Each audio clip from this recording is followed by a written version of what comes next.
Kisah tentang Syekh Lemah Abang atau Syekh Siti Jenar, dengan berbagai kontroversialnya, tetap selalu menarik, bahkan, bisa sebagai penghayatan, atas hikmah peristiwa, yang pernah terjadi pada masa lalu. Adapun beberapa sumber tradisi tertulis, yang berkaitan dengan Syekh Lemah Abang, antara lain. Serat Syekh Siti Jenar versi Tan Hoen Sui, yang didasarkan salinan Harjawijaya tahun 1918. Babat Tanah Jawi versi Keraton dan versi Belanda, masing-masing versi, beda penyusun dan beda dalam muatan, antara lain, Babat Tanah Jawi, oleh Raden Panji Joyosubroto, pada tahun 1917, Balai Pustaka mengeluarkan edisi Babat Tanah Jawi, susunan Yasadipura dengan aksara Jawa dalam 31 jilid selama tahun 1934 sampai tahun 1941. W.L. Althoff mengeluarkan edisi Babat Tanah Jawi, tahun 1936. Babat Demak merupakan buku yang relatif baru, ditulis oleh Sumawi Citra, sejak tanggal 2 Mei sampai tanggal 9 Juli tahun 1939. Naskah Mertasinga, tahun 1880.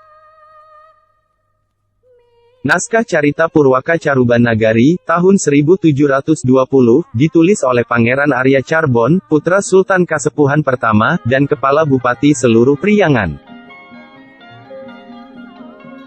Kumpulan naskah Wangsakerta, dalam Negara Kertabumi, disusun oleh Pangeran Wangsakerta, tahun 1698.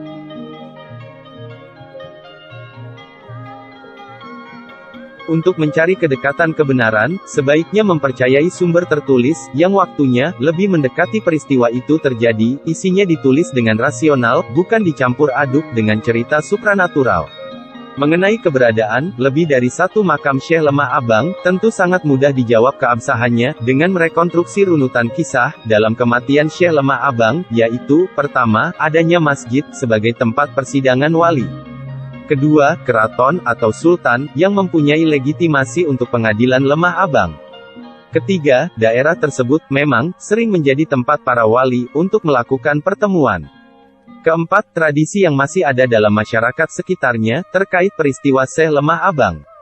Apakah, lokasi yang dianggap sebagai makam Lemah Abang itu, memiliki keempat hal tadi?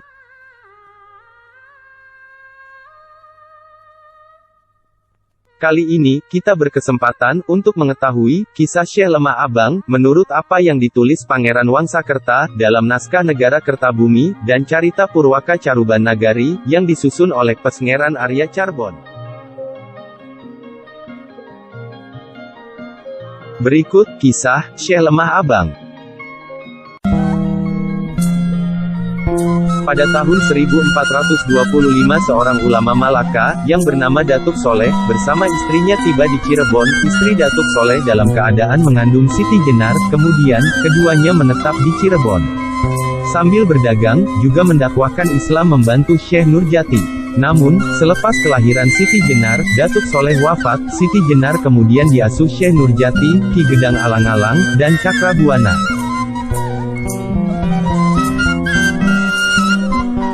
Syekh Lemah Abang lahir sekitar tahun 1426, di Japura, wilayah Caruban Larang. Syekh Lemah Abang, berleluhur dengan Datuk Isa yang menetap di Pulau Malaka, sehingga hubungannya masih kerabat dekat dengan Syekh Datuk Hafi, Sunan Ampel, Syarif Hidayat, Pangeran Panjunan dan para ulama Cirebon. Waktu kanak-kanak Syekh Lemah Abang dinamai Abdul Jalil, sesudah dewasa, ia pergi ke negeri Parsi, lalu bermukim sementara di kota Baghdad. Di sana Abdul Jalil berguru agama Islam kepada ulama besar Islam yang menganut Syia Muntazar, lalu pergi dan menikah di Gujarat. Dalam perkawinannya, memperoleh beberapa orang anak, di antaranya ialah Ki Datuk Fardun. Selanjutnya pergi ke Cirebon, bermukim di Bukit Amparan Jati dengan Syekh Datuk Hafi, lalu pindah bermukim di Cirebon Girang.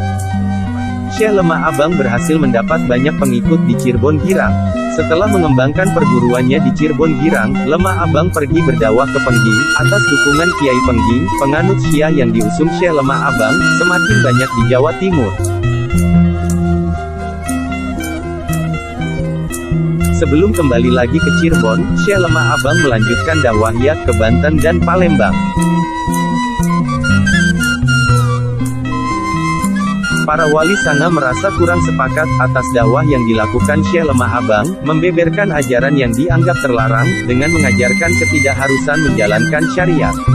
Syekh Lemah Abang menganggap, syariat itu, hanyalah sebuah hasil pemikiran akal, mengajarkan penghayatan bahwa manusia itu, Tuhan yang Maha Esa, dan Tuhan, ada di dalam hati manusia, begitulah, alasan para wali memusuhi Lemah Abang.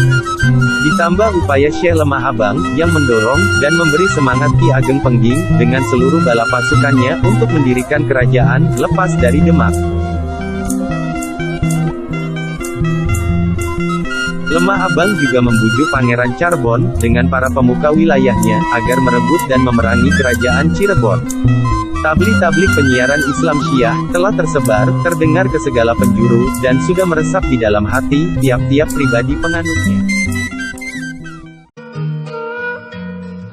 Perkembangan Islam Syiah sangat cepat, penganutnya sudah sangat besar, banyak merubah penganut Syafi'i di Jawa Barat dan penganut Hanafi di Jawa Tengah dan Jawa Timur. Pangeran Cirebon sebagai panglima di Keraton Pakumwati, berpengaruh besar menjadikan ajaran Syekh Lemah Abang dianut prajurit Cirebon, beberapa di antara Kiai Ageng, para pejabat wilayah daerah. Sunan Gunung Jati, belum melakukan tindakan apapun untuk menghadapi Syekh Lemah Abang, tetapi, Sunan Kudus sebagai Panglima Demak, melakukan tindakan memerangi Pengging, disebabkan Kiai Pengging hendak memberontak pada Demak, Kiai Pengging terbunuh oleh Sunan Kudus, dan menangkap beberapa orang penganut Syiah, sebagian lagi, bersama Syekh Lemah Abang, melarikan diri ke Cirebon. Berita ini terdengar oleh Sultan Demak. Mengetahui hal itu, Sultan Demak memerintahkan Sunan Kudus, dengan membawa prajurit sebanyak 700 orang, Sunan Kudus membawa surat Sultan Demak memohon Sunan Cirebon, melakukan rekadaya kebijakan untuk menangkap Syekh Lemah Abang, beserta pengikut Syekh Lemah Abang di Cirebon. Kemudian, Sunan Jati, mengumpulkan para murid Syekh Lemah Abang, yang sebagian besar pembesar pemuka wilayah di Pakumwati. Antara lain, Pangeran Charbon, Dipati Cangkuang, Ki Paluamba, Gedeng Junta, Ki Lemah Putih, Pangeran Jagasatru, Gedeng Charbon Girang, Buyut Weru, Buyut Kemlaka, Ki Buyut Ruwak, Buyut Tukmudal, Pangeran Panjunan, Pangeran Cucimanah, Ki Gedeng Dondong, Pangeran Kejawanan, Syekh Guyuskani, Pangeran Jagasatru, Dipati Suranenggala, Ki Gedeng Ujung Gebang, Gedeng Panguragan, Ki Gedeng Ender, Buyut Krangkeng, Buyut Bojong, Ki Gedeng Tameng, Gedeng Japura. Ketika para pembesar pengikut Lemah Abang sudah berkumpul di Keraton Pakumwati, prajurit Demak dan Cirebon, berangkat menuju ke Cirebon Girang, ke tempat kediaman Syekh Lemah Abang. Lalu Syekh Lemah Abang beserta pengikutnya ditangkap, dibawa ke Masjid Agung, Sang Cipta Rasa. Di situ, sudah berkumpul semua para wali, adapun pembesar pengikut yang telah berkumpul di Keraton Pakumwati, tidak diperbolehkan melihat ke Masjid Sang Cipta Rasa. Sidang dimulai, yang membacakan dakwaannya ialah Sunan Giri. Selama membacakan, selalu terjadi perdebatan. Antara mereka mengeluarkan kata-kata yang tidak pantas, bergolaklah hati para wali, saling amarah, sama-sama garangnya, mengeluarkan kata-kata pengaduan yang memilukan, saling tunjuk, masing-masing ingin menang sendiri, jalannya sidang gugatan menjadi kacau. Dua orang murid Syekh Lemah Abang menubruk Sunan Kalijaga dan Sunan Giri, ingin menusuk dengan senjata curit, keris mereka. Setelah keadaan terkendali, pembacaan gugatan terhadap Syekh Lemah Abang dilanjutkan, para wali menceritakan hal-hal yang sebenarnya, semua perbuatan dan tingkah laku Syekh Lemah Abang dipaparkan, dan seluruh hadirin dapat mengetahui segala perbuatannya. Akhirnya, sidang memutuskan hukuman mati, kedua tangan Syekh Lemah Abang diikat dengan tali, digiring keluar masjid untuk dibawa ke tengah alun-alun yang terletak di depan Masjid Agung Sang Cipta Rasa. Selanjutnya, Syekh Lemah Abang dibunuh oleh Sunan Kudus, lalu jenazahnya dimakamkan di Kemlaten. Sesudah kejadian itu, atas kebijaksanaan Cakrabuana, semua murid dan para penganut Lemah Abang dilepaskan kembali, mereka berjanji menjadi pengikut Sunan Cirebon yang setia, kembali sebagai penganut Syafi'i. Tidak lama kemudian, makam Lemah Abang ramai dikunjungi, dipuja oleh orang-orang penganut Syiah yang datang dari desa-desa sekitar Cirebon, Sunda Kelapa, Banten dan seluruh hampir dari Jawa Timur dan daerah Parahyangan, juga mereka datang dari Sumatera dan Semenanjung Malaya. Oleh sebab itu, Sunan Jati memerintahkan untuk memindahkan jenazah Syekh Lemah Abang dari Kemlaten ke Bukit Amparan Jati, sedangkan bekas makam jenazah Syekh Lemah Abang di Kemlaten digantikan dengan bangkai anjing hitam. 3 hari kemudian, berbondong-bondong penganut Syiah dari Jawa Timur memohon kepada Sunan Cirebon untuk membawa jenazah Syekh Lemah Abang dan dimakamkan ke Pengging, Jawa Timur. Sunan Jati mengabulkan, akan tetapi, mereka terkejut ketika melihat bangkai anjing hitam dalam kubur itu. Lalu, Sunan Jati memberikan anjurannya kepada seluruh penganut Syekh Lemah Abang, janganlah kalian memuja bangkai, yang harus dipuja hanyalah Tuhan Yang Maha Kuasa. Ketahuilah oleh kalian semua, bahwa manusia diberikan kepandaian akal, sehingga mengetahui rahasia alam sekelilingnya ini tidak lepas dari kekuasaannya. Kalian diberikan segala kenikmatan, karena kebesaran dan kasih sayang Tuhan Yang Maha Kuasa. Bukankah tidak ada seorang pun di dunia ini yang berkuasa dan memiliki kewenangannya, apalagi menandingi kebesarannya? Oleh karena itu, kita harus saling mengingatkan kepada sesama, haruslah kita laksanakan syariat Islam, seperti yang diajarkan Nabi Muhammad kepada kita. Jangan kalian menuruti kepada ajaran Syekh Lemah Abang. Sekarang kalian akan kujadikan muslim penganut Syafi'i. Sejak itulah, orang-orang penganut Syekh Lemah Abang, banyak beralih menjadi penganut dan murid Sunan Jati. Mereka berguru, dan belajar menjadi mulim yang baik, sampai akhirnya, mereka menetap di Cirebon.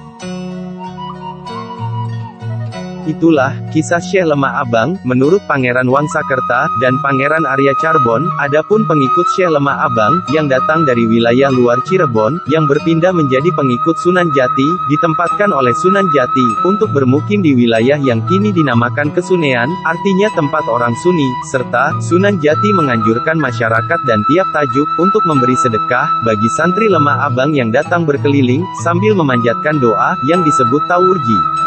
Peristiwa Tawurji, sekarang, menjadi bagian tradisi setiap bulan Safar, di mana, wafatnya Lemah Abang, terjadi di bulan ini, bersamaan dengan tradisi ngapem. Demikian kisah Syekh Lemah Abang, semoga bermanfaat, terima kasih, salam.